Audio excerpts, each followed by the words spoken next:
Hello and welcome back to the Nutrition and Life podcast. My name is Lisa, I'm your host, and today I have the pleasure of speaking with sports dietitian and RP strength coach Gerald Ernat. Welcome to the show, Gerald. Thank you so much, Lisa. I appreciate it. It's going to be exciting to be on here. Yeah, I look forward to talking about all things nutrition coaching, what that really means, specific foods, maybe also some nutrition for military staff and so on, or powerlifting. But before we do, I would love to hear a little bit about you and how you got to where you are today in terms of your coaching and also your own training. Sure, yeah, for coaching. I grew up kind of unhealthy and overweight, and it wasn't until after high school I decided that I really wanted to make a change, and I kind of got fed up with, being unhealthy and a little bit overweight and a little, not so confident in myself. And so I really just started trying to research as much as I possibly can on research on my own when it comes to nutrition. And yeah, so that led me to the path of becoming a dietitian, then went going to school for all of that fun stuff. And I just really enjoy it. And I wanted to specialize in more of like the sports nutrition aspect of things. So helping more athletic populations, but then also general population people too, just eating better, getting healthy, and then incorporating exercise alongside of that. And then down the road, I got into working with the military through my education. And to help even more people, I decided I wanted to go on the online route too. So, Amazing. Well, I love it that you're truly committed to spreading the love and the message of a healthier life. And of course, also in terms of performance and helping the military stuff, I can imagine is super rewarding. That actually like brings me to one of the first things I did want to talk to you about because your social media is great. You share a lot of very specific information about specific foods like beef, chicken, and so on, and we can talk about these individually in a moment. But one thing you also spoke about was electrolytes. And I think that's often really, how do I say, like, yeah, a difficult topic because some people promote, whatever supplement sticks or so very overpriced. And we want to take like, oh, take two, three per day. One of them is only, $2. Is that really necessary? Or can we just have salt? Can we make our own electrolyte supplements? Is that even needed for all of us who maybe don't even sweat yeah, as yeah. much? So I would love to hear your take on like a general recommendation when it comes to electrolyte supplementation, yes or no, or what the stance is. Absolutely. Yeah, so for like the general, like normal, like healthy person, you typically are not going to need electrolytes as long as you are, having a variety of foods into your life that have all of those electrolytes anyways. But if you're more of an athletic population, if you're sweating a lot more, you are, working out strenuously, electrolytes are probably a good idea for you. And they really aren't going to have like much of a negative consequence with them, especially if you're super duper active and sweating a lot. You need those electrolytes in your life for proper muscle function and recovery and to make sure everything's working properly in your body. So, the main drawback of, buying a powder or a potion or something like that is, the cost. And so there's a lot of really fancy ones out there that cost an arm and a leg, but a lot of people can just get by with like a Gatorade powder that you can get really anywhere. There are some other specialty ones out there too. There's zero sugar ones, which may have a time and a place for some people, but typically an electrolyte you want to have, the main one, electrolyte mix or a powder, you want to have those, sodium, potassium, but then also some carbohydrates alongside of that, especially if you are some sort of athletic population. So the carbohydrate content helps shuffle that into the cells, or what's the reasoning behind that? Yeah, yeah. So one, it's just going to help with like absorption and help those electrolytes go where they're supposed to go. But then two, also, if you are exercising while you're doing that, carbs are your best friend. So kind of a double-edged sword there for you. Yeah, that makes complete sense. And I think just that notion of like individualizing the recommendation to the specific person. For example, I'm someone, I don't really sweat a lot at all. Like even here, I live in a very humid, warm place. I don't really remember the last time I was drenched. And then I know other people, they walk up a flight of stairs and they're like sweating like crazy Absolutely. Yeah. in the midst of winter. And I'm like, how does that even happen? But obviously someone like that and we have very different requirements when it comes to hydration and therefore also electrolytes. And I could imagine specifically also in the army, people that are stationed somewhere where it's really hot or they wear a lot of gear, they move a lot, that they probably do need some electrolyte supplementation. But Absolutely. I do Yeah, think there's that oh, sorry, go ahead. oh no, I'm sorry. I was just gonna say there's a really cool like study on soldiers for like sodium depletion, and soldiers in like their full uniform in hot environments can lose up to like 5 to 6 grams of sodium through sweat losses in a day. That's grams, that's not milligrams. Yes. So that's a lot. So that's of course like kind of that high end, but that's a lot throughout the day. And if you're not replenishing your body with proper fluids and electrolytes, you can see some negative consequences. So, Yeah, absolutely. And I think, I mean, you mentioned the most important one there is sodium. I think it's so easy um to increase your own sodium intake without having to spend so much money on super fancy supplement sticks or so. So like even just salting your meals properly, especially as an athlete, or mixing a little bit of salt into your I don't know if you're taking like EAAs or whatever, yeah. mixing that in there. I think that can often be sufficient without having to, like you said, spend an arm and a leg on these kind of supplements. And of course, we want to make sure we're also consuming potassium and some of the others. But for sure, I think that's a really good point just to kind of maybe adapt that to where you are at the moment in terms of your sweating or what season within the year it is and going from there. So yeah, thank you for sharing your take on that. And then going back to what I was saying earlier about your great post when it comes to more specific foods. One thing I thought was really interesting was in regards to hormones in meats, specifically in chicken. So I believe your post kind of said that actually within the US, they don't add hormones to chicken breast or something like that. Is that correct? Yeah, so there's a lot of laws and regulations on especially like chicken and beef and more of those animal-based foods.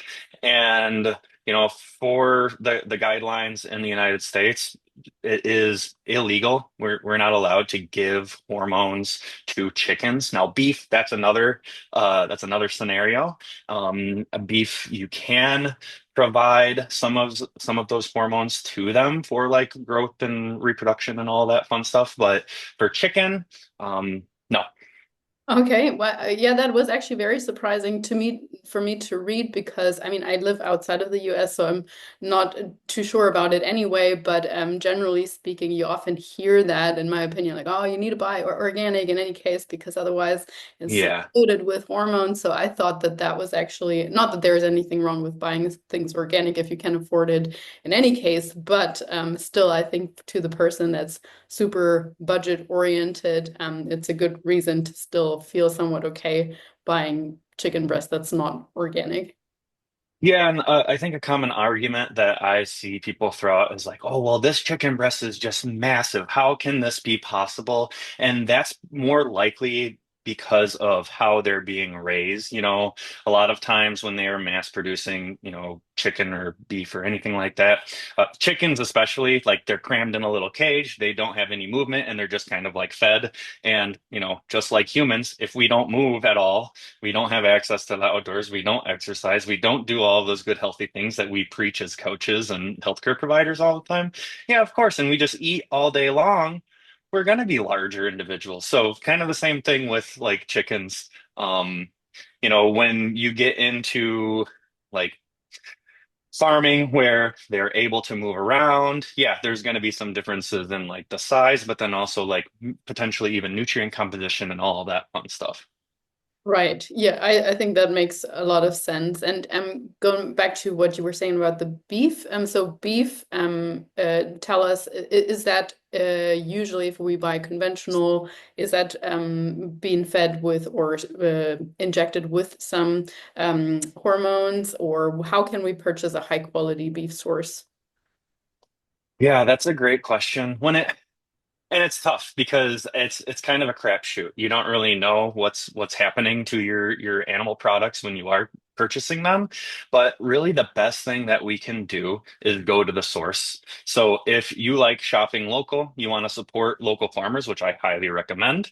Um, Absolutely. And any sort of farmer that is completely transparent will gladly have you come on their ranch or farm or whatever and show you how they do things.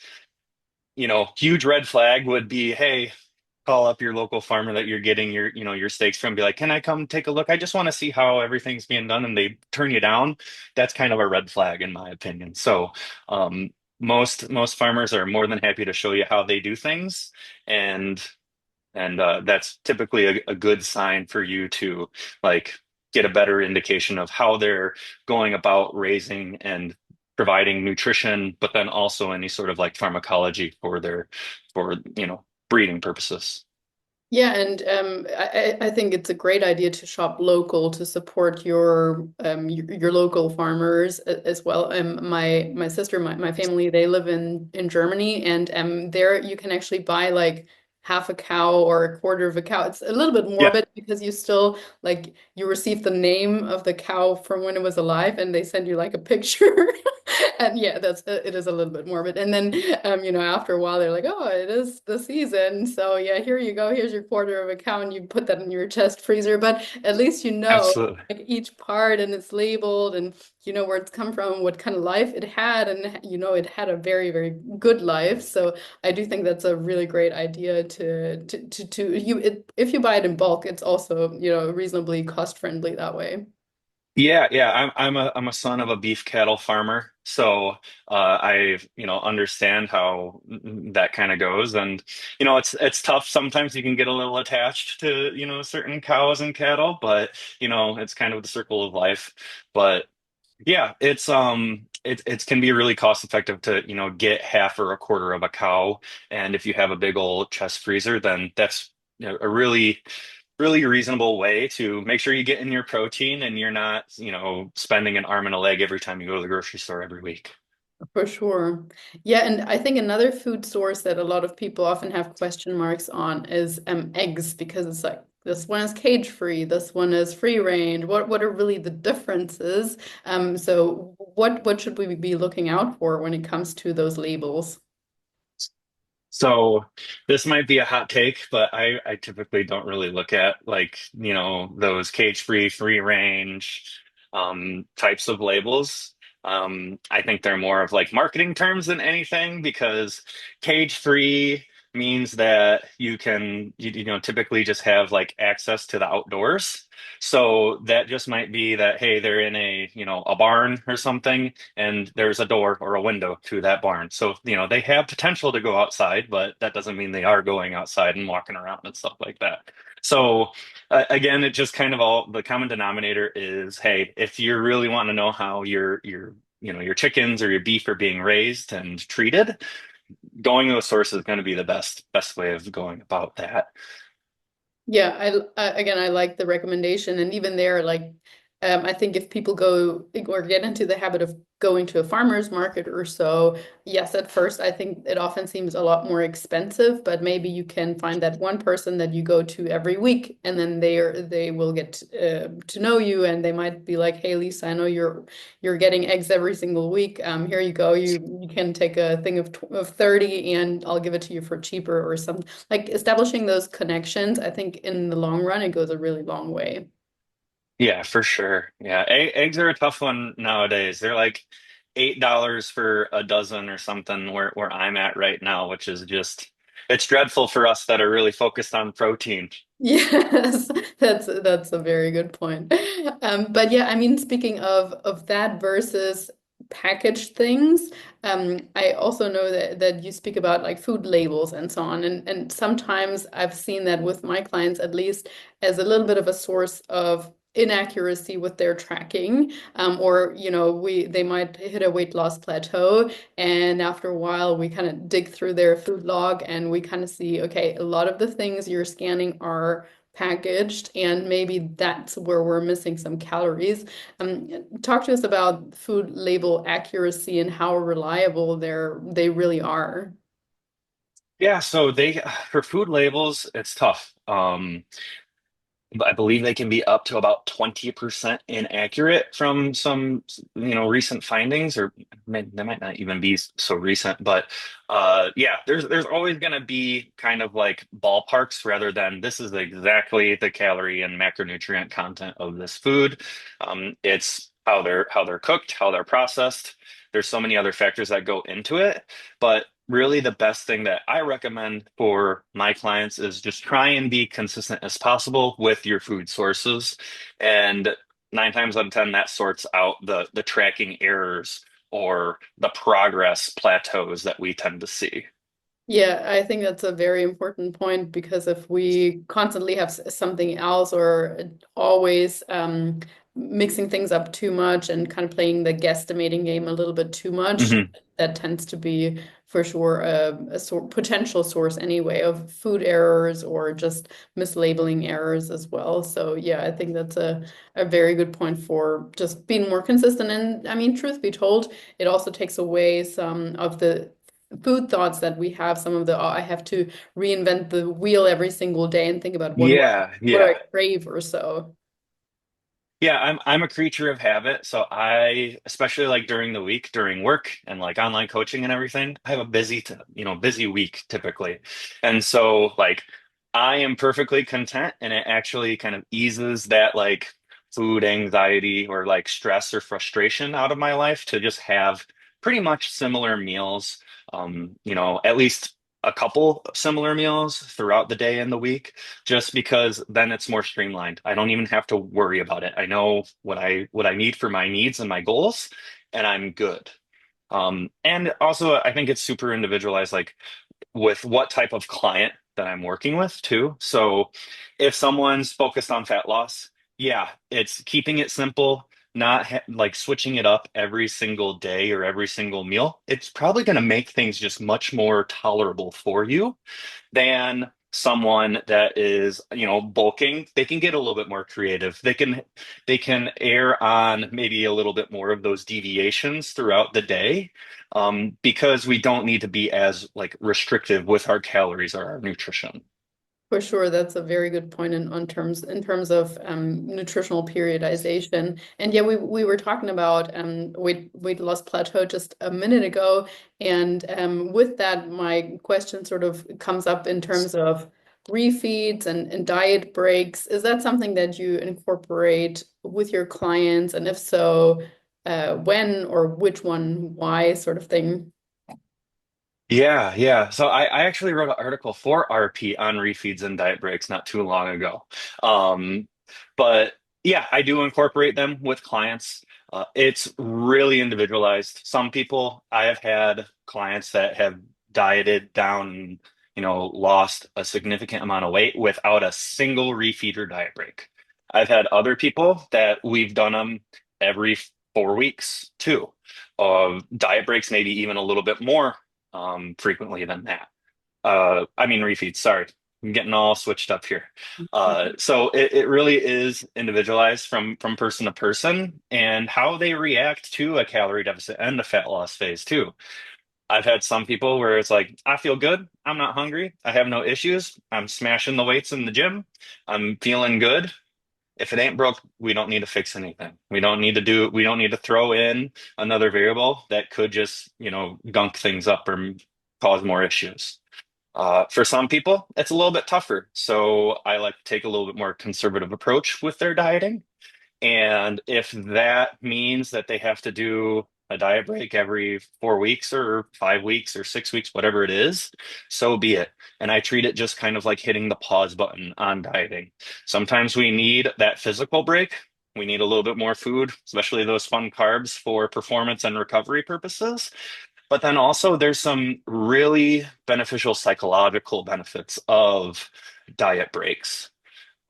Refeeds are a little bit more short term. So those can be especially helpful for people that are dieting pretty heavily or hard, and they need a little bit of a bump to push past some plateaus, maybe give you a little bit more of a relief, but then help with the performance for the following week. Yeah, I think the individualization part once again is so, so key. Like I'm someone I love just having steady calories basically all week long. Yeah. I don't care. I don't want to do the mental math for myself of like increasing over the weekend or not. But then I have other Hmm. clients where if I told them they need to eat the same amount on the weekends as during the week, they would be like, "What? But I want to go out and it helps me with adherence and having Yeah. a Yeah. social life and not feeling so deprived during." So I think it's very important. And to the point of diet breaks, same thing. I think sometimes if we right in the beginning want to create a periodization and be like, oh, on week 12, we're going to take a diet break. I don't think that that's always a good idea. Yes, I like the notion of giving your client an idea what's coming up or something Hmm. to look forward to if they are kind of afraid of the duration.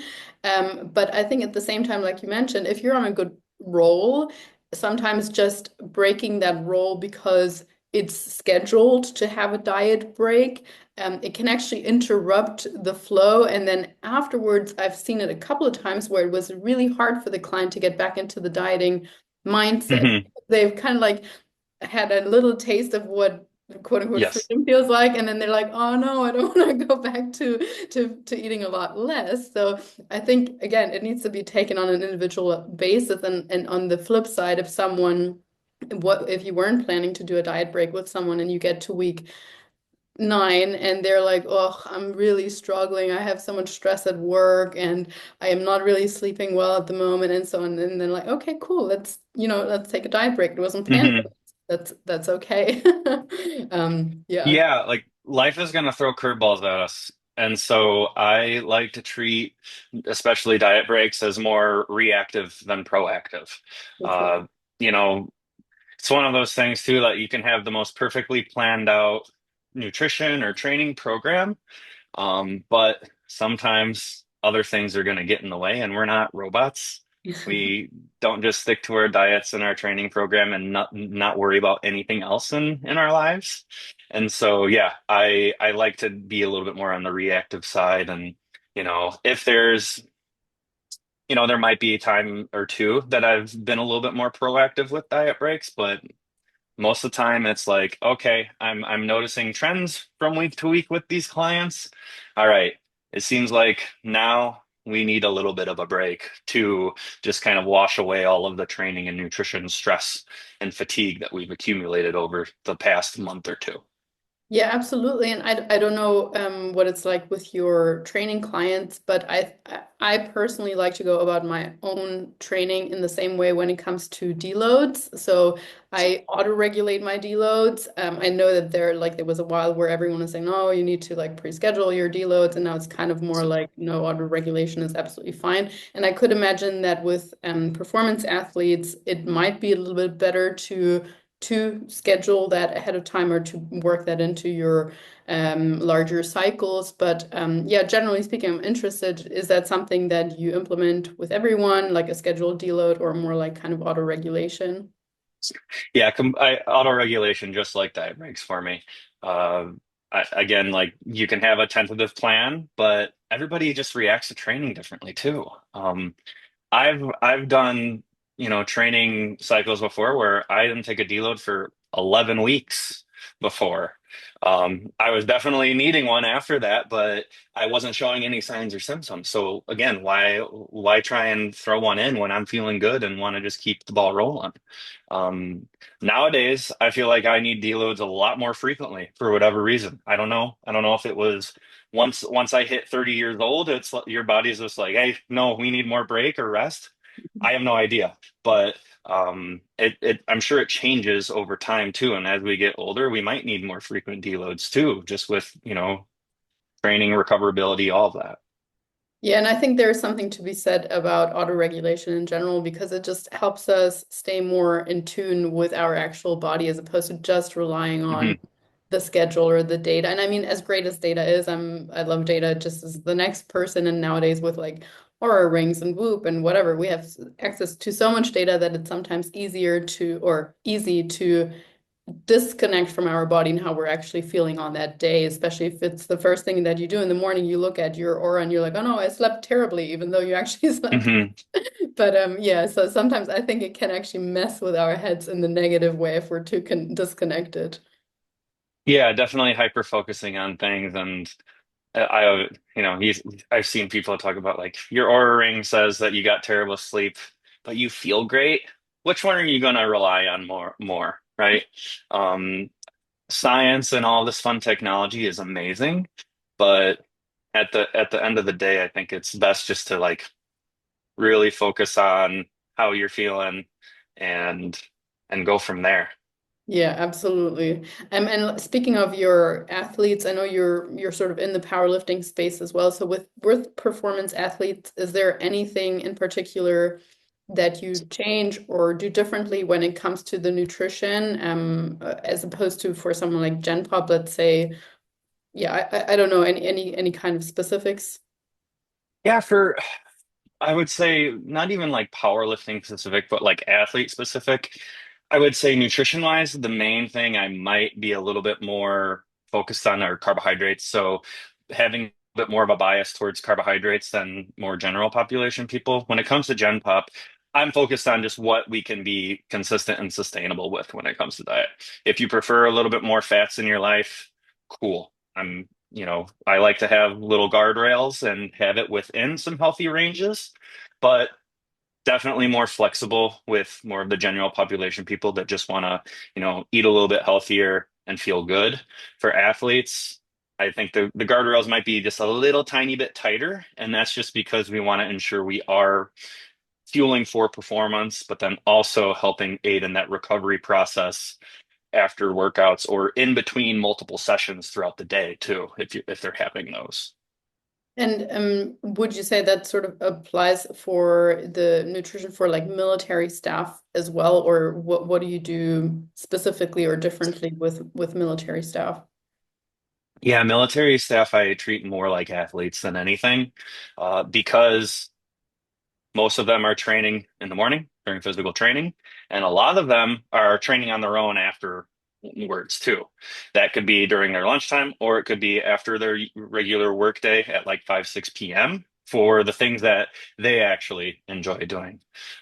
So they might do their, unit PT in the morning, and that could be a range of things. It could be going on a run. It could be doing just a little cardio circuit. It could be lifting, what have you.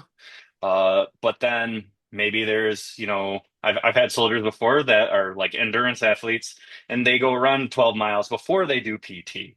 Or we have other ones that more of like the bodybuilder bros and after work at 5 p.m. they're going to smash legs at the rec center down the road. So yeah, it's definitely more of that athlete focused. We have some people, some soldiers, they just do their PT, they get after it during that time in the morning, and they're perfectly content with that too. But definitely a broad spectrum from the soldier population that I work with. Okay, awesome. Yeah. And speaking of leg training, you also provide some great content on that. For example, when it comes to the bar placement on a squat, I think that's something of a question mark for some people sometimes when they're like, should I be trying to do a low bar squat even though I'm not a power lifter, or should I always have a high bar squat? What's kind of like the differences between the positionings there and even maybe foot placement as well? Yeah, for most people, like, typically there's two, like high bar or low bar, and high bar is a little bit higher up on your traps. Low bar is a little bit more rested on your rear delts than anything. And with high bar, for most people, it allows for them to remain more of an upright torso, allows for your quads to go over and like stretch your quads out and go over your toes a little bit more. And yeah, and then as far as low bar goes, that places the bar further down on your back. makes your torso typically lean a little bit more, some more than others, and has a little bit more of an emphasis on your posterior chain then too. For if people are just trying to be healthy, uh, get in the squat pattern throughout the week, then I say dealer's choice typically. Whatever feels comfortable for you, go with that. Uh, Most people, if they're focused on strength, would likely benefit from more of a low bar position, but there's always outliers in that too. I've seen plenty of high end powerlifters that place that bar as high as they can go, and they're squatting 800, 900 pounds. Mhm. So really individualized based on like your limb lengths and your torso and your biomechanics and everything and what just feels good and where you feel strongest at. But those are kind of like the general starting points that I go towards with my training clients. Yeah, and I think they both have, like you say, advantages, also in the sense of what kind of range, where we're working the range of motion more or less. So, like if someone says they really want to improve their ankle mobility and quad strength, then, obviously, like something like a high bar squat is probably going to be better to work Mhm. towards. But as you mentioned, if someone is really like numbers focused and just wants to lift as heavy as possible, and has really strong hamstrings, then why not do a low bar squat, for sure. So yeah, really good point to kind of think about what is my actual target. And my personal question, because I'm always like someone thinking about glute development and so on also, is there any research that says one is better than the other for glute development per se, or is that also like anatomy dependent? Yeah, I think it's a lot of anatomy dependent, but you're gonna work your glutes in both of them. I, I I'm not sure about if you're gonna get a bigger bang for your buck. I'm safe to say like absolutely this one's gonna be better for you. They're both gonna work your glutes. Um, if I were a betting man, I might place a little bit more on that low bar to get a little bit more glute activation, but it's really going to be dependent on person. So Right. I'm not very comfortable saying like, yeah, absolutely this one. Um, but yeah, Probably largely depends on range of motion with either one as well, I guess. yeah, yeah. I think, the person that I would go to for a question like that would be like Brett Contreras Right. for like glute activation. Yeah, I mean, I'm aware of a somewhat recent study where they're talking about like hip thrusts versus squats and maybe even deadlifts in there.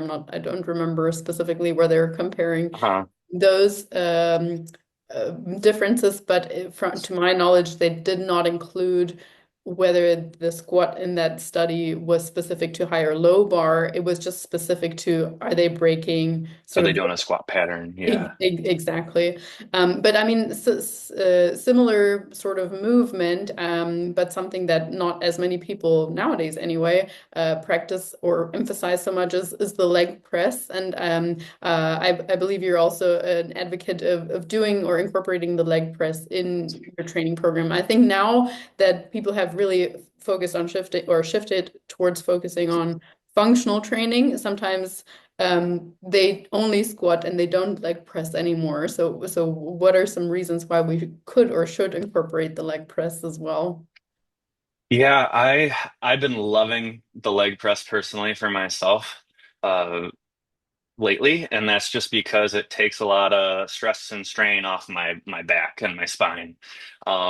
It's been really fun for myself to just go in and smash my legs and get a good leg workout, but then not feel like an old man and I'm walking like this with my back after low bar squatting, a lot more weight.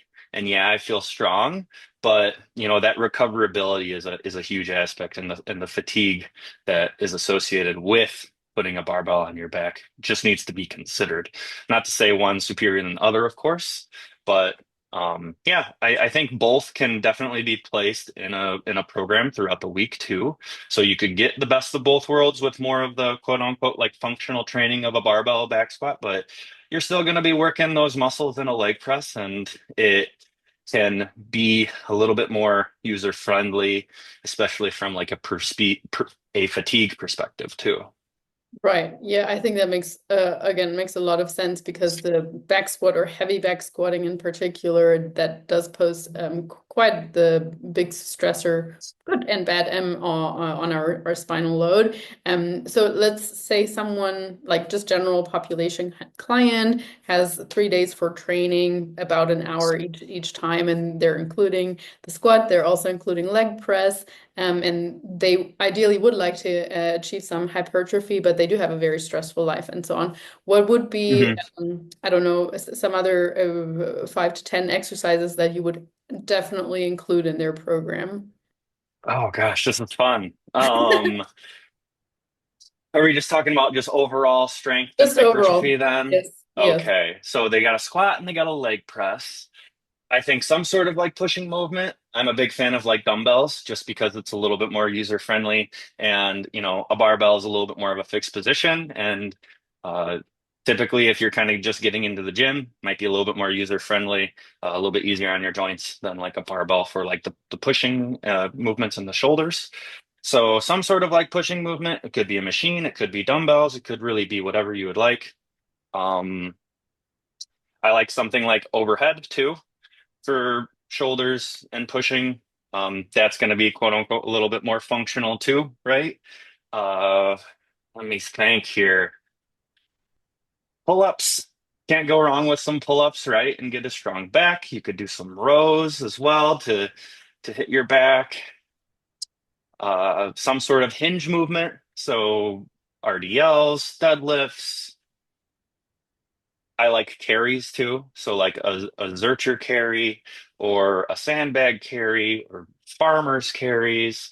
Those would definitely be great for just overall strength and have some function to them, especially if your team no second trip to from the grocery store, right? With all your bags.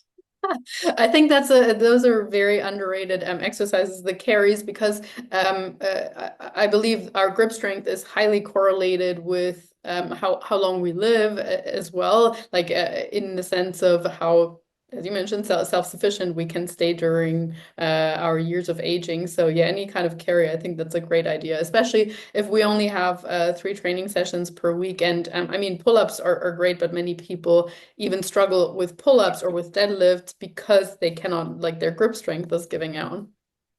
Yeah, absolutely. And with those two, I say like, hey, throw some straps on. There's nothing wrong with that. Like you can do more direct grip work too. Um, but you can get best of both worlds. So if you're getting heavier and heavier on your deadlifts or whatever, and your grip starts giving out, like, hey, those warm up sets and stuff, you're still working on them, and maybe you throw some other grip strength exercises in there. But there's no shame in doing throwing some straps on too to make that a little bit easier, and you can actually work those target muscles that you're trying to grow and get stronger. Yeah, I love these nice, not wrist straps. Yeah, grips for sure. I used to almost only try to do my hook grip. So for the people listening who don't know what that Yeah. is, basically you're squashing your thumb, but it helps you it helps you hold on to the bar a little bit easier.